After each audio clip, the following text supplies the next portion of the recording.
साम्राज्य सामान्यांचा असामान्य आवाज। सालाबादप्रमाणे याही वर्षी अक्षय तृतीयेच्या शुभ मुहूर्तावर श्री भगवान परशुराम जन्मोत्सव समिती जोळे सोलापूर यांच्या वतीने केएलई स्कूलजवळ उत्सव साजरा करण्यात येणार आहे। या जन्मोत्सवाच्या अध्यक्षपदी दैनिक सुराज्यचे संपादक राकेश टोळले, महिला अध्यक्षपदी विद्याताई लोणके, युवक अध्यक्षपदी चैतन्य पेठे तर स्वागताध्यक्षपदी अजय कुलकर्णी यांची एकमताने निवड करण्यात आली।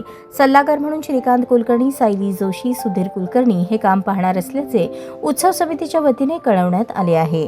श्री भगवान परशुराम जन्मोत्सव समिती जोळे सोलापूर यांच्या वतीने श्री भगवान परशुराम जन्मोत्सवानिमित्त शोभायात्रा काढण्यात येते। ही शोभायात्रा 19 एप्रिल रोजी संध्याकाळी 5 वाजता केएलई शाळेसमोरून सुरू होऊन पतंजली मॉल, भारती विद्यापीठ आणि पुन्हा त्याच मार्गे सुप्रजा पावभाजी, लाडा पंप, गोविंदश्री मंगल कार्यालय, त्रिमूर्ती कलेक्शन मागे, डी मार्ट, केएलई स्कूल जवळ या शोभायात्रेचा समारोप होणार आहे। सदर शोभायात्रेला 500 जणांचे लेझिम पथकाचे प्रमुख आकर्षण असणार असून सालाबादप्रमाणे याही वर्षी रक्तदान शिबिर, क्रिकेटच्या स्पर्धा व अन्य उपक्रमांचे आयोजन करण्यात आले आहे, अशी माहिती भगवान परशुराम जन्मोत्सव समिती जोळे सोलापूर यांच्या वतीने देण्यात आली आहे।